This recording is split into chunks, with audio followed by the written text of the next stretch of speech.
isn't doing rather well, to point to Brexit. But let me just give you the facts. This week we've had economic growth accelerating, we've had real wages accelerating, we've had RELX, the Anglo-Dutch Business Information Company, revise its structure to be headquartered in the UK. So actually, I've got positive news on the economy this week. Inflation has come down to 2.5%. Some people said it would hit 4%. Look, I don't doubt that some of the uncertainty around these negotiations will have an impact on business. That's why we're putting all our energy into getting the good deal that we want with our EU friends and partners, at the same time making sure we manage the risk that it doesn't happen. All I'm just gently saying is that it's rather easy for a business to blame Brexit and the politicians rather than to take responsibility for their own situation.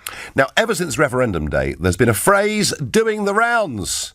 It is despite Brexit. Any vaguely optimistic or good piece of news is portrayed by virtually all the media as being despite Brexit. And I suppose, to some extent, we ought to really thank our former Chancellor of the Exchequer, George Osborne, for this, who, of course, told us that Brexit would lead immediately to hundreds of thousands of jobs being lost, a new dark age, emergency budgets. We'd kind of been prepared to think that everything about Brexit, certainly in economic terms, was going to be negative, and that really has taken a grip. Interestingly, Nigel Evans MP asked Liam Fox, the International Trade Secretary, about this in the House of Commons back in July 2017. I think the potential for trade with Commonwealth countries is very exciting, growing economies, strong economies. But every time I open a newspaper or listen to the radio or TV, the story is done very negatively. It's going to be impossible for us to do these trade deals. Does he feel that it's both wrong and undermines the work that he's doing?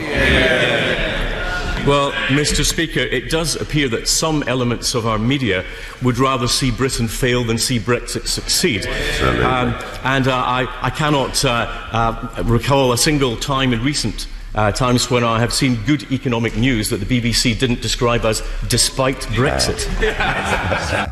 Absolutely. No, Liam Fox, you're right. And here we are. You know, August 2016. Retail sales rose in July despite Brexit slump fears, report finds BBC. November 2016, UK construction rises despite Brexit vote, BBC. Lloyds Bank hails resilient economy despite Brexit uncertainty. Even the Telegraph taking this narrative, August 2018. Goldman Sachs to fill new London HQ despite Brexit fears, Telegraph, summer 18. Luton van plant to increase production despite Brexit fears, Channel 4 News, August 2018, and it goes on and on and on. I'm amazed we haven't had tomorrow. It's going to be a sunny, lovely day, despite Brexit. This is the negativity that seems to have gripped the entire media. I don't know about you folks, I'm pretty hacked off with it. I'm absolutely done with it. Can't we please look at things a little bit more objectively now? You know, perhaps I've got this completely wrong. So you tell me, am I wrong? Because I am bored of the constant negativity surrounding Brexit. If you think I'm completely wrong, we should be scared witless about Brexit, then please call 0345 6060 973. Maybe you're with me and agree that this phrase, despite Brexit, is driving you to want to sort of smash the radio or the television. And if that's how you feel, please text to 84850. Or maybe you're somebody who used to feel very down and depressed about Brexit, who's now feeling a bit more optimistic. I hope there's someone out there who feels like that. Maybe even Theresa May might call in, you never know. You can tweet your views using the hashtag Farage and LBC at LBC, and of course you can watch us on Facebook. I'm here for once back in my London studio. Despite Brexit, I'm bored with it. It's negative. Can we please change the record? Let's go to Dan, a new caller from Hertfordshire. Dan, good evening. Hello, Nigel. So, now, Dan, I'm clearly getting very worked up over this because every time I hear the phrase, it drives me nuts. How do you feel about it? Well, I disagree with you, and I can get right wound up by the fantasy of the Brexiteers thinking that everything is going to be rosy. This country is an importing nation. In fact, we import 40% of our food. All of our imports are costing us a great deal more money, and it's these facts which are affecting retailers that are selling many imported products, Poundland, John Lewis, no doubt. Our own business, my own personal experience is a food import company supplying retail. Thanks to the collapse in the pound, we have made several £1 million lower gross profit, which means we are contributing much lower sums of taxes But Dan, to the exchequer. Dan, hang on a second. The pound started falling in 2010. The pound fell significantly more from 2010 right up to kind of February 2016, when nobody thought Brexit was even a possibility. That was when the pound really fell. What's happened since has been small by comparison. Well, no, Nigel. Yeah, you're yes, wrong there, Dan. Yes. After the financial crash, the pound did come as low against the euro as down to about 104. Yeah. But last August, it was 105. Today it's 112. The fact is, in December 2015, the pound was worth €1.40. Today it's worth €1.12.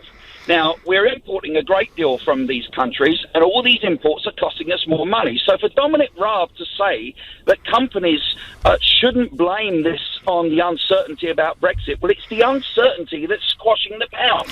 Well, right? So he is wrong. But Dan, and you are wrong. but Dan, I've been in business since 1982, right? I've lived through periods. I remember when the pound... Didn't you make a lot of money short-selling the pound on the night of the referendum? Oh, well, if you believe crackpot conspiracy theory, yes, Dan. But, I remember in 1983, just after that period, when the pound against the dollar fell to 103. I've seen it since that time go back to nearly 2 against the dollar, back to 170, and then the big fall down to where we are. And by the way, Dan, you might remember that just 11 weeks ago, the pound was higher than it was on the morning of the Brexit referendum. So the pound goes up and down in all sorts of circumstances. What Dominic Raab is saying, what I'm saying is that there is a constant negative argument put around Brexit, and it's not doing us any good in terms of our business confidence. Since then. Hasn't been anywhere near that since then. The fact is the pound has been depressed, and it's depressed because of uncertainty, because we appear not to be making enough progress in agreeing a deal. Right. Is there anything, why. Dan? Is And there anything good about Brexit, Dan? Is there anything good about Sorry, Brexit again? at all? Is there anything good about Brexit? I think it's a mistake. All right, OK, fine. Dan is feeling deeply miserable, and we had our slight argument there over currencies. I repeat the point, the pound fell a lot more in the years before Brexit was even a possibility than it has since. Let's go to David in New York, another new caller to this show. David, good evening. Good evening, Nigel. How are you? I am well. Now tell me, are you one of those beset with a negative agenda? I really don't know what that question means, Nigel. Well, what I'm saying, David, is that we keep getting quite good economic stories about inflation. Inflation is running at 2.5%, not the 4% that everybody said that it would. Unemployment at 40-year lows. There are some quite good stories out there, and yet every story about the economy doing reasonably or doing well is put after the phrase "despite Brexit," and I'm getting a bit bored. I'm getting a bit bored of the negativity. Right. Well, to be honest, the reason for my call is quite different. But I'll take your point that I can imagine how you would be frustrated by that. Yeah. First of all, to address the David, economic situation, I think I think business confidence, David, is damaged by it. But anyway, far away. What's the point you wanted to make? Well, let me just help you by addressing what you just said. First of all, I don't think the economy is going to suffer hugely like a lot of people do. And by the way, I didn't vote to leave. I did vote to remain. Uh-huh. I don't think that is central to my thinking. I think that there are pros and cons with any kind of trade deal. And I think at the end of the day, if we leave without a deal, I don't think that that's going to be a good thing straight away. But I think that overall, Britain's very strong. We've traded independently for many years before the EU, so I don't see it all as a completely negative thing in terms of just the economy. I think that more importantly is things like human rights. I think more importantly is our relationship with other member states. However, that said, there's obviously other issues that other countries have with membership of the EU, so who knows what the long-term future may bring.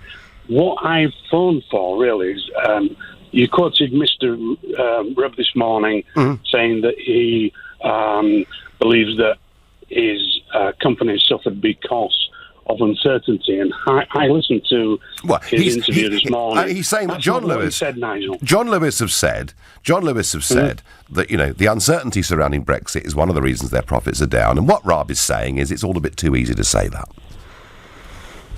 Well, my understanding of what he said was that the current profit downturn has to do with the value of the pound, and I think I didn't hear quite clearly what your last caller said, but I believe he said something along those lines. Well, the last caller, David, was an importer. And for an importer, a falling pound means things go up. For an exporter, of course, it's great news, which is why Britain's exports last year were at a record level ever. Oh, no, David, your view on this is balanced and nuanced. You think there'll be winners and losers. I accept that. I thank you for your call. Your message is coming in. Susie says, the sooner we're out, the better. I'm sure we will cope and make Britain great again. Phil thinks the negativity is there because it is true. Andrew says, not bored. It's the right people that are informed and prepared for the consequences for our economy, our living standards, our healthcare, driving and travel arrangements abroad. Our politicians have a responsibility to tell people. Andrew, how on earth did we ever survive before Mr. Juncker? It's quite beyond me. Well, I want to be positive and upbeat and tell you this. Every single economic forecast I've ever heard in my whole life since I first started working back in 1982, nearly every one of them, whether they're positive or negative, proves to be wrong. Let's be positive. We're going to get back our democracy. We're going to get back our independence. We're going to be a proper country again. Gosh, I'll drink to that. You're listening to the Nigel Farage Show here on LBC. It's 6:15 and... Well, Brexit Secretary Dominic Raab has been really busy today, not only saying when John Lewis complained about falling profits that it could be Brexit, that it's too easy to blame Brexit for everything, and I agree, I'm sick of this phrase, despite Brexit, good things are happening, but also, and I was very curious when Dominic Raab took that job as Brexit Secretary, because, you know, he'd been a strong campaigner for the Leave side, and he accepted that job in the wake of the Chequers deal, which nearly everyone I know on the Leave side thought was a terrible sellout. But today, he said something in the House of Commons about the agreed £39 billion divorce bill that I thought made a lot of sense. We'd be haggling for every penny and every pound, and it would not reflect anywhere near the amount in the financial settlement, and nor would it be paid the same way. And remember, because this is important for the EU, and it's always important to understand the perspective of the EU, it's not just the amount of money, it's the rate at which it's paid that matters too. So he's making it very clear, we'll haggle all the way. If we don't get the right deal, we ain't paying the money. Good, good, good. That's what I want to hear. Now, back to the negativity surrounding Brexit, the whole narrative. Just over an hour ago, Hilary Benn, chair of the Brexit Select Committee and Labour MP for Leeds Central, was speaking to LBC's Eddie Mair about what a no-deal Brexit scenario would look like. For far too long, the government has said no deal is better than a bad deal. But what is now crystal clear is that no deal is the worst possible deal. I can't imagine any deal that would be worse than the kind of things we've heard about. There we are. So no deal is a disaster. It's a catastrophe. And just to add to the gloom, as the Cabinet met today, guess who rattled up Downing Street to go and cheer them all up? Yeah, Mark Carney. That's right, the Governor of the Bank of England, the man who didn't even try to be neutral during or after the Brexit referendum, and whose term has been extended by the Chancellor, Philip Hammond. And yeah, he was there today, the Bank of England Governor, to say that a no deal, he's warned of potentially dire economic consequences for a no-deal Brexit.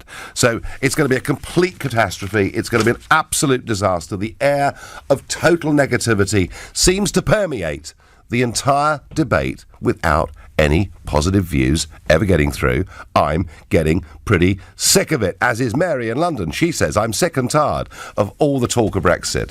All the companies are trying to put the fear of God into us. Mary, they are. Fed up is an understatement, Nigel. Every time there's a problem, we just know Brexit's going to get the blame. But I'm also sick and tired of media articles that try to make Brexit look like such a bad thing at every given opportunity. I've had enough of it, to be honest, says Vince in Exeter. I've just heard the newest bit of scaremongering regarding us on UK driving licences not being valid in the EU. Simple way around that threat, return the favour for EU licences. The foreign lorry drivers coming into the UK would soon make sure that's put right. Alistair, I came back very late last night through the shuttle onto the M20. I think it's now about 12,000 lorries every day with European number plates drive up through Kent full of goods produced in Europe and around the rest of the world for sale in this country. there's going to be a deal on driving licences, folks. Don't listen to all the negativity. There is simply too much of it. Let's go to Linda, who's calling from Heston. Linda, good evening. Good evening, Nigel. It's lovely to speak to you again. Good to have you on again, Linda. So, I just think there's too much negativity. Oh, so do I, Nigel. It drives me nuts. I mean, this morning I was watching the TV and I was half expecting them to blame Brexit on Hurricane Florence, actually. Yeah, well... Well, any minute now they're going to say, it's due to Brexit. I've no doubt there's a global warming link to Brexit. I've no doubt at all, Linda, at some point in the future we will hear that. Do you ever hear anything positive being said about Brexit, Linda? No, it drives me mad because, I mean, it's so much positive things about Brexit and it's as if it's like a dripping tap. I feel that from the word go, the Remainers have tried to just pour in more and more negativity every day. It's a bit like the Chinese water torture. Every bit of negativity is just coming from the BBC, I hate to say.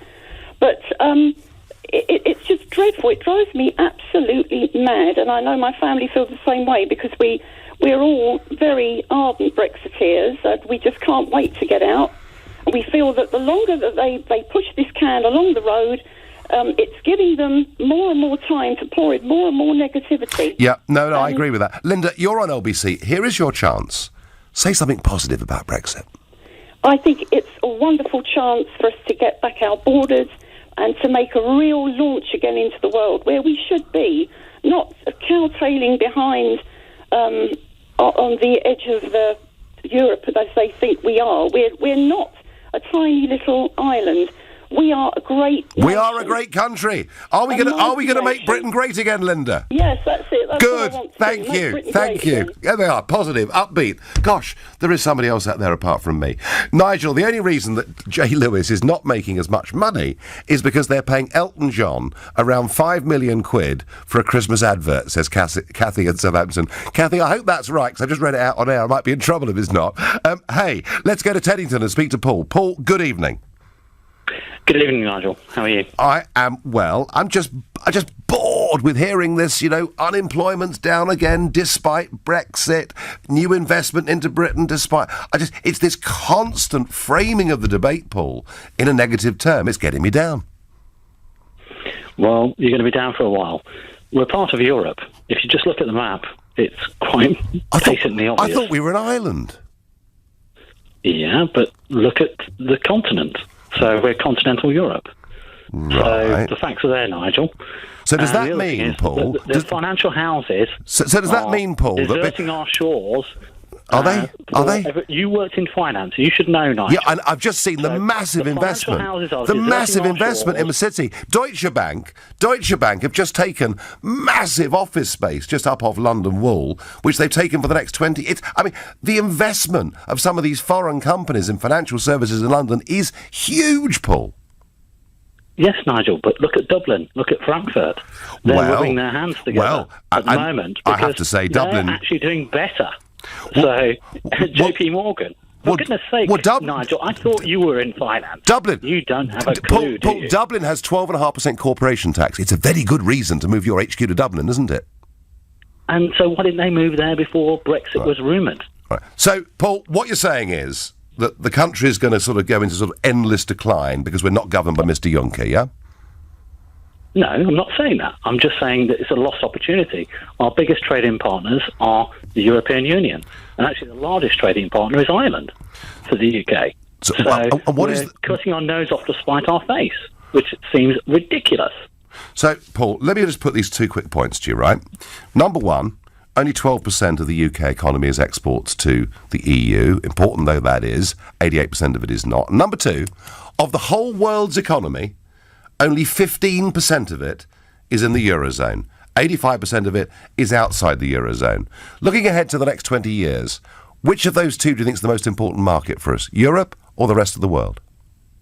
Nigel, I shall get a fact checker from Donald Trump, if I were you, because your facts are just patently wrong. Do you know what? I've been using those facts day after day after day, year after year after year. You're the first person that's questioned them on me. If you can prove I'm wrong, ring back, Paul. I'll put you through ahead of every other single caller. I promise you.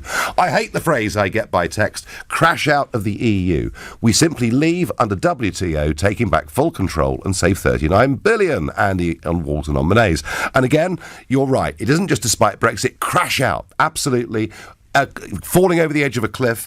You have to hand it to the Alistair Campbells and others. The Remainers have been brilliant at creating a negative narrative that very few seem to want to counter. Nigel, Brexit would be great with Boris in charge, says Chris. Well, it would certainly be entertaining. Of that, there's no doubt. Richard is a new caller from Norwich. Good evening, Richard.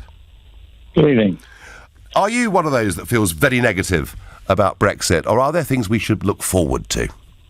Well, I voted out in 1975, but as I was at the end of my working life, I didn't vote in the 2016 referendum, so I didn't see why I should partake of a decision I didn't have to pay for. Right. But after being threatened, bullied and lied to for the last 2 years by the ongoing fear campaign, if they do manage to swindle us into another referendum, I blooming well will.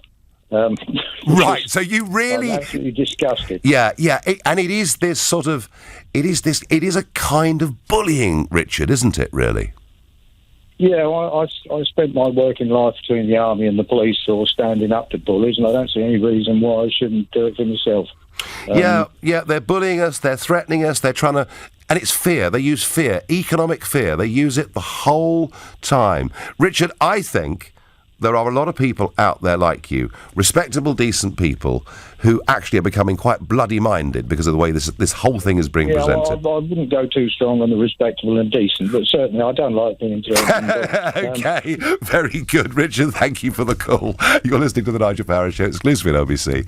It's now 6:30, and we're doing okay as a country, despite Brexit, because that's what every news report says, and I've just about had enough of it. Tell me whether I'm right or whether I am wrong. Now, some comments today by the Dalai Lama, of all people, in Malmö in Sweden, are going to be conveniently ignored by virtually all of Europe's politicians. The 1989 Nobel Peace Prize winner said, talking about migrants coming to Europe across the Mediterranean by boat, he said this: receive them, help them, educate them, but ultimately they should develop their own country. He added, I think Europe belongs to the Europeans. Now, it's a very interesting comment. So what he's saying is, if people are in trouble, you should help them. But actually, once they've been helped, they need to go back to the countries they've come from to help build those countries. And do you know something? If you look at the people that come, nearly all of them are young men deserting the weaker people in the countries from which they come. And his point about them going back and rebuilding those countries is a very strong one. But to say that I think Europe belongs to the Europeans is not something that any other political leader is going to pick up or comment on at all. But it is a very interesting intervention from a fascinating man. I met him 8 years ago. I've said this before, I'll say it again. He is, I think, of all the people I've met in my life, just about the most impressive. There is some extraordinary sense, aura of calm and certitude about this guy. I thought he was a really, really good person. But aren't they very interesting comments? Something we'll debate again at some point in the future. It always struck me, all these young men deserting their countries. Who's left to build those communities and to build those countries? Back to the negativity. Kevin on Facebook says, to the Remainers, we are not stopping trade with the EU. Jay says, Brexit is the best thing in my lifetime. Martin says, deal or WTO deal, EU trading is going to continue. Of course it is, Martin. All those lorries I saw on the shuttle last night coming into Folkestone, they're going to keep coming. Of course they are. David said, I voted to leave. I just wish they would get on with it. Well, that is a very popular view, David, I'm sure. Moniash is a caller from Southall. Good evening to you. Hello, Nigel. How are you? First of all, may I just share your comments with the Dalai Lama? I met him again 10 years ago. Okay. And I share your comments. He's a wonderful person, and I achieved a lot from my comments from him. Yes. And I've got a huge lot of respect for you, for your intelligence and your upbringing and where you studied. But I don't share your politics, unfortunately, and this is where we differ. Well, that's all right. Hey, that's what democracy is all about. That's fine, you know. Yeah. So tell me where I'm wrong then. Because, I mean, frankly, for every single piece of good news to be framed with this narrative despite Brexit is really getting me down a bit. Right, where do you want me to start? Bad news or the good news? Well, give us the good news. Come on. Well, there was no good news. It's all bad news. Oh dear. Now that does sound like a Remainer. It really does. I'm not a Remainer. I'm not a Mona. I'm not a Rona. I'm none of the above. Yeah. All right. I'm just a normal, neutral person, and I respect all politicians because I believe they add value to what we do in a democracy.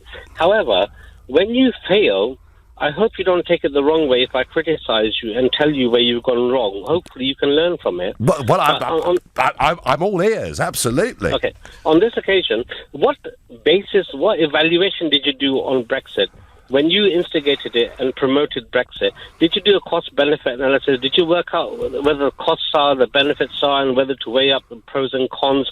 And if you can't be bothered to do that and get an evaluation report together and get it passed by someone, how on earth can you expect a government to pass that trust on to the public and have a referendum and let the public know? Okay, on the, Manish, on the cost-benefit analysis, my friend Lord Pearson of Rannoch, for nearly 20 consecutive years, got up in the House of Commons and asked the government would they conduct a cost-benefit analysis of EU membership, and never once did they take him up on the offer. Now, he himself did, through a think tank, conduct a cost-benefit analysis that concluded that actually the cost of excessive regulations coming from the European Union was costing something like 4% of our economy every year. Now, other economists, of course, can disagree with that. And the problem with economics is people will always disagree. But let me tell you the one cost-benefit analysis I did do personally. Okay. And I couldn't come up with a figure, because I couldn't work out what freedom was worth. Right. So if you can't come up with a figure, how do you expect the general public to do so? Come on, you tell me, what is freedom worth?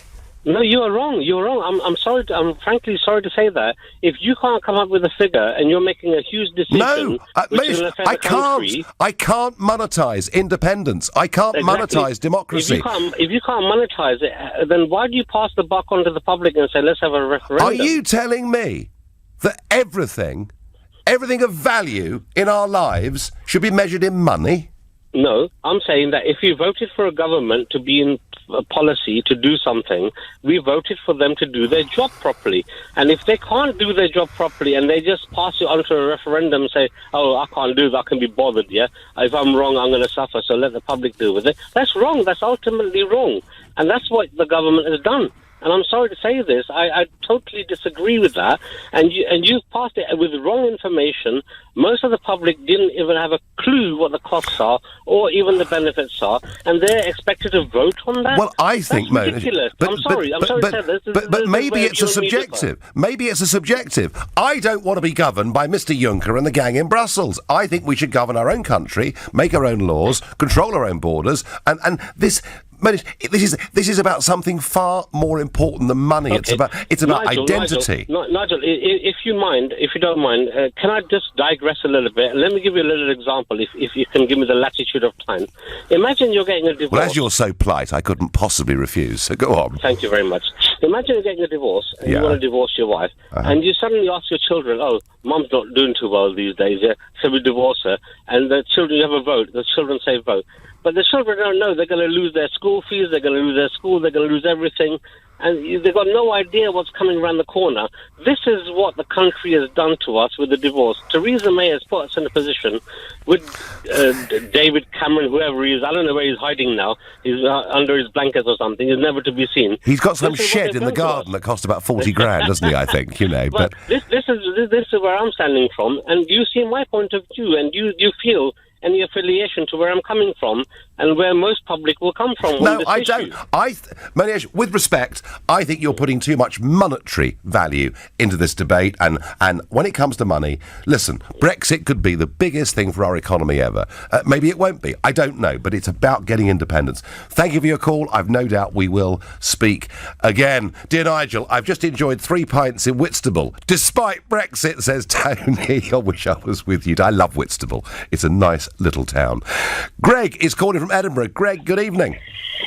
Good evening, Mr. Farage. I'm interested that the Dalai Lama has such certitude, because it seems to match the Remainers' certitude that Britain is forever, if we remain, going to be unaffected by the economic cycles that hit all the time. It would appear that that John Lewis's profits are going to keep rising forever. There's never going to be unemployment anymore. We're going to enter some sort of nirvana if to go back to the Greg, the I think you need to understand. You need to understand, Greg, and because I was with Mr. Juncker yesterday, you need to understand that the European Union is actually mankind's greatest invention so far since we first appeared on the earth, and that they will nurture us from cradle to grave. Nothing could ever go wrong if we're governed by foreign bureaucrats, Greg. Well, it seems we're leaving the Garden of Eden. Well, we must be mad then, mustn't we, Greg? Absolutely, Greg. This is what gets me. They present the European Union as if it's because of the European Union we have prosperity and peace and happiness and everything is going wonderfully. And you actually look around at what, for example, the euro has done to youth unemployment in the south of Europe. You look at the resentments that have been caused, the growth of genuine extremism because of their crazy ideas about the free movement of people. And the other thing, Greg, that gets me, the Remainers say, but you vote to leave, that's uncertainty. Staying is certainty. But we don't know. But it's not certainty, is it? We don't know what their policies will be in 5 years' time. To a certain extent, it's uncertainty on both sides, but you're absolutely right. The thing is, you can't put an economic price on the independence of the UK, and that's it. Well, I really struggled to get that point through to Monish earlier. Greg, thank you for that point. Thank you very much indeed. Let's go to Leeds and speak to Sean, a new caller to this show. Good evening, Sean. Good evening, sir. I've got to tell you, I'm more than enthusiastic about Brexit, and I believe it's prosperous all the way for this country. Do you? Tell us, Sean, as almost nobody in the country has ever said this since the referendum, tell us why. Well, simply, if we compare trade, for instance, the EU does more trade here, so even on tit-for-tat tariffs, again, we make a profit if that comes to it, otherwise we'll get a free trade deal. We're saving £14 billion. We can actually reduce tariffs on goods from outside the EU coming into this country. So what you don't mean food could be cheaper, do you, Sean? Oh, yes, by far. Goodness me. We apply tariffs to a lot of countries, and especially third world producers, again, which impact on shoppers here. And again, so the monetary savings. Let's bear in mind also that the fact is that the EU aren't going to turn away trade from here, not at all. And also, I've definitely not given them a goodwill payment for the facility of actually accessing their markets. I mean, Canada didn't pay all that money to access it either, did they? Canada's free trade deal involves no payment of goods. It involves no jurisdiction of the ECJ in Luxembourg. It's kind of a sensible deal. Sean, tell me, where did you sort of learn all these facts and figures and develop this positive framework? Well, I actually read up on it even before the actual referendum. It's something I've actually thought was beneficial to this country over a long period of time. And also, you also mentioned, so I think financially it could be beneficial for us. But also with uncertainty, they're right in sort of saying there'll be uncertainty on both sides. But at least with jurisdiction in this country, you make your own decisions. Well, do you know what? If I was told once by Peter Shaw, the former Labour cabinet minister, that think of the global economy like a storm-tossed Atlantic, the point about being independent is you're in charge of a tiller and not somebody else. Sean, new caller, great call, positive, please call again. You're listening to the Nigel Farage Show, exclusive on LBC. It is now 6:45. Well, the negativity around Brexit is also leading to some very negative and nasty personal behaviour. I don't know whether you saw that Jacob Rees-Mogg, coming out of his house in London yesterday morning with 4 of his young children, abused by somebody describing themselves as a class warrior. And not just Rees-Mogg abused, but actually the children being talked to and told, the Tuesday this happened, your daddy is a horrible person, etc.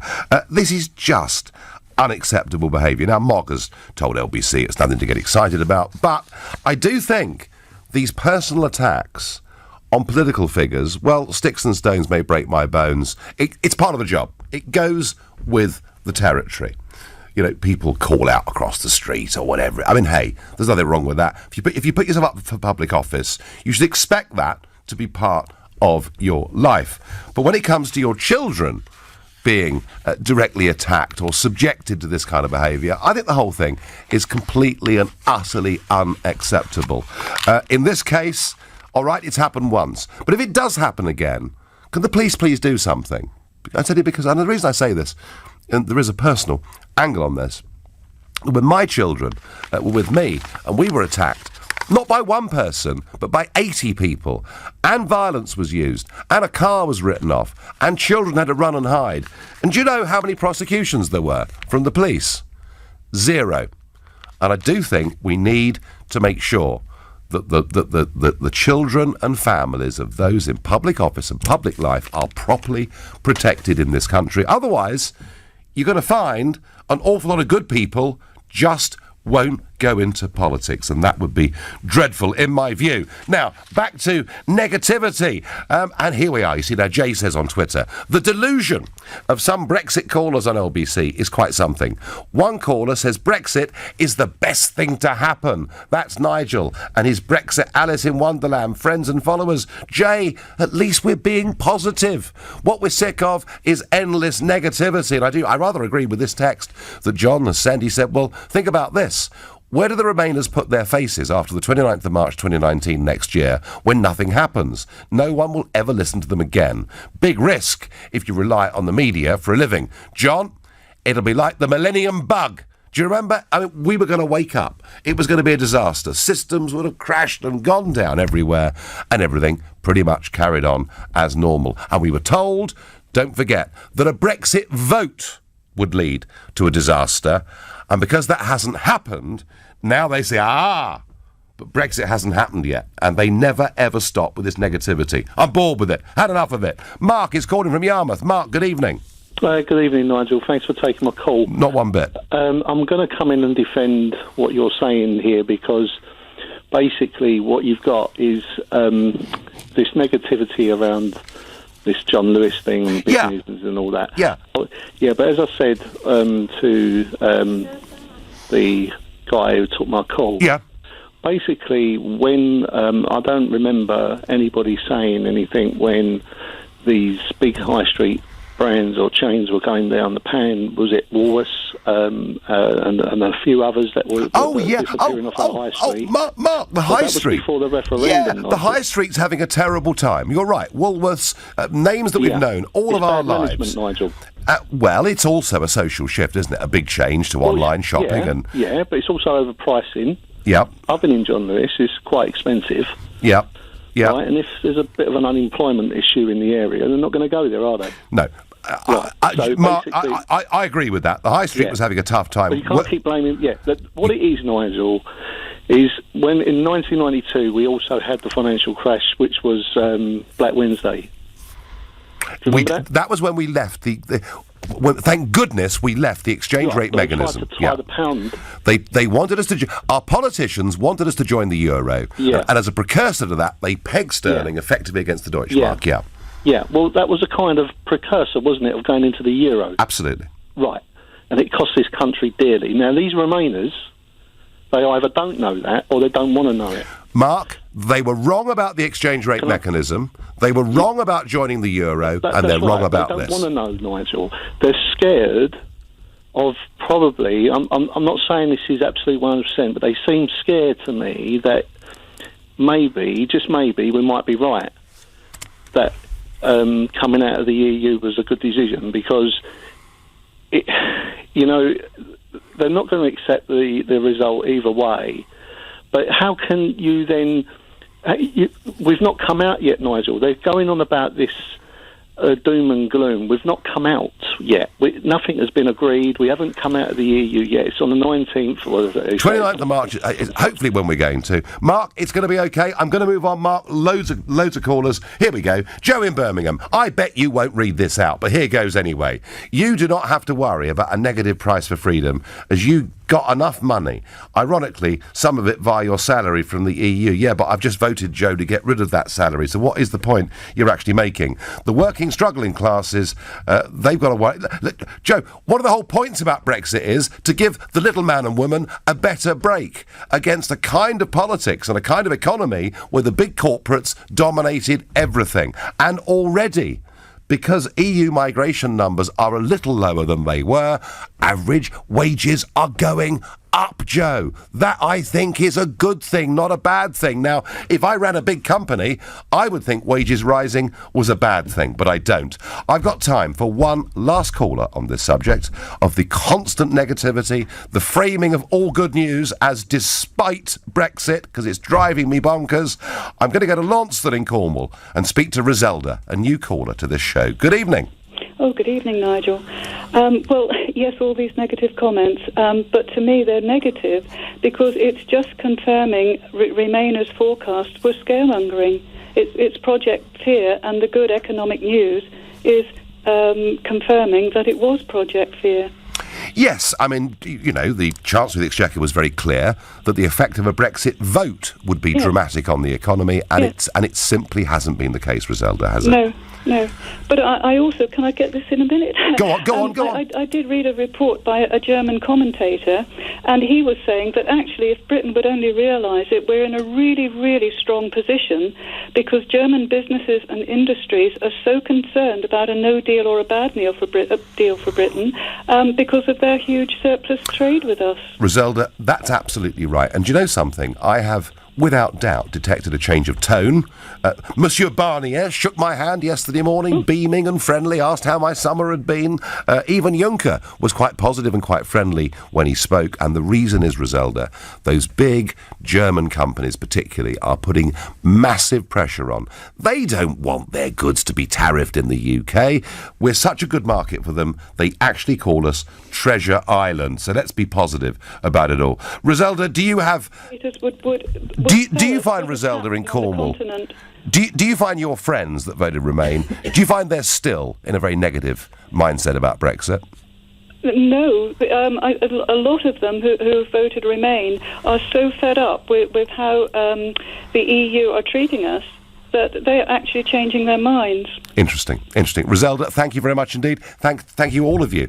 Lots of calls, lots of messages, and Tina in St Albans actually sends me the message that I'm going to finish on because it perks me up, it cheers me. She says, Brexit is about more than money, and that's right. What price freedom, folks? We're going to be a democratic, self-governing, independent nation. What's not to like? You've been listening to the Nigel Farage Show. I'll be back here on Sunday morning at 10.